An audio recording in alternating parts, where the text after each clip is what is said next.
Welcome back in. It's a new era for the California GOP. The state's Republican Party held their spring convention earlier this month in downtown Sacramento. Tonight, we're taking you inside, hearing from the party's new leadership and the voters who are calling for a new direction in California. Hey guys, we are at the California GOP convention. All I care about is the country being back to great again. Is he going to be able to get 700,000 signatures? Thank you. But this will help to do it. We don't need puppets in our party. We need God-first candidates. The California Spring GOP Convention. We usually sell these for 6,000. One for 3,000? Yeah, Mar-a-Lago. Yeah, so we have a matching necklace. We've been pro-Trump since the day he came down the escalator. I mean, I just love Trump. For 3 days, Republicans from across the state gathered for the first time since President Donald Trump took office. It's a time for us to seize the moment and actually change California. Let's go. Here we go, spinning the wheel.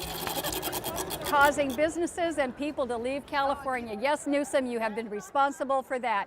You are a dum-dum. I'm getting more and more involved in politics in my hometown and just wanted to see what this was all about. The convention filled with delegates, some sporting bright gold jackets with the golden era across their backs. A bold statement in a sea of red, white, and blue. We wanted to come and really look at reforming the California Republican Party, and we think it's time to take California back for the people and just have common sense politics. Because I'm a California native. I grew up here. I love this place, but I cringe at what I have to see and do. It was so fun. From celebrations. Today, we're having a celebration, a victory celebration for President Trump, and we also decided to honor Elon. We love you, and we are grateful for everything that you're doing. 2 panels. Come on in, get a good seat. And protests. It's also a time where California Republicans handle the party's business. All right, clerk, you can close the roll. Perhaps the biggest order of business is voting in a new chairperson. Before the vote, ABC 10 sat down with outgoing chairwoman Jessica Milan Patterson to discuss the party's impact on Republican voters. So you're the first Latina and also the first millennial to serve as chair. You also have served 3 terms.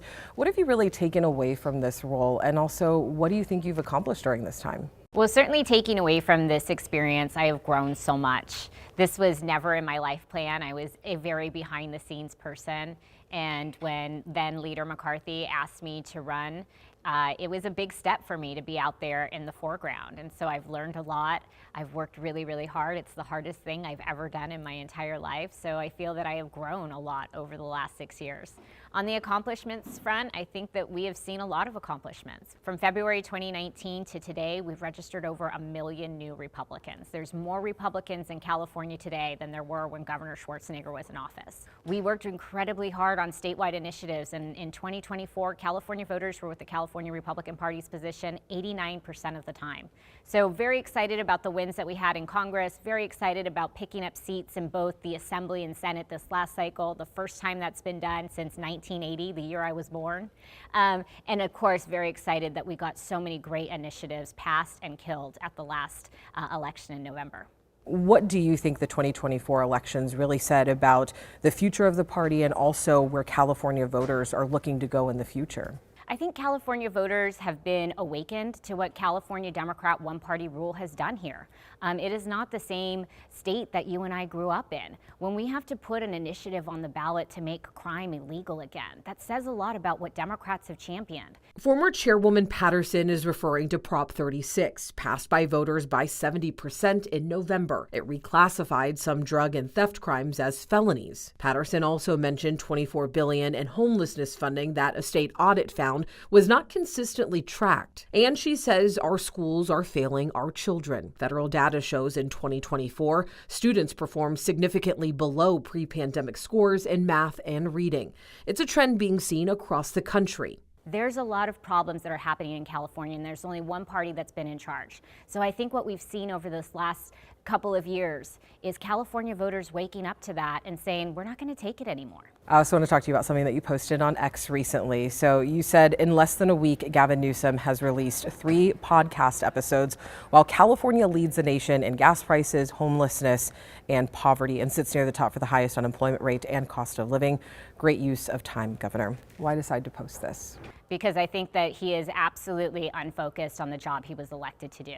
When you are sending a letter to the legislature saying you need $3.5 billion to cover your Medicaid costs, and you're dropping 3 podcasts inside of a week, you need to get back to work. On the third day of the convention, delegates voted in a new chairperson. Congratulations to your new chairwoman, Corinne Rankin. Thank you. Corinne Rankin, the former vice chair of the California Republican Party, now moving to chairwoman. Tell me a little bit about what you want to accomplish in this role. The most important thing to me is electing Republicans to our state legislative bodies. That's one of the things that is so near and dear to my heart. It's what drives me every day. I do believe that we need more Republicans in the Capitol. We need to bring balance. We need to have more conversations about what is helpful. I'm really disappointed to see that a lot of our freshmen have been kicked off their committees. Chairwoman Rankin is referring to recent committee changes at the state capitol. Speaker Robert Rivas removed some outspoken Republicans from their roles without specific reasons why, telling ABC 10, quote, "The speaker routinely addresses committee needs throughout the year, and his goal is always to ensure members are in optimal roles to collaborate effectively and deliver for Californians." I think that they need to have their positions restored. What would you say are the party's top 3 priorities over the next year? For the party, I would say it's fundraising is always important to any political campaign, political party. That's one of my top priorities. Candidate recruitment, candidate training, get out the vote, and we're going to have a voter ID initiative that we're looking towards. That we're finding that many Californians are agreeing with us on. So we're going to move forward with those things to start. In March, the group Reform California announced a coalition to get a voter ID initiative on ballots in 2026, calling for verification of voter ID for any ballot counted and verification of citizenship for anyone registering to vote. And I do want to talk about the LA wildfires. We know that many lawmakers, even the Speaker of the House, has said that they want conditional aid for those impacted by the wildfires.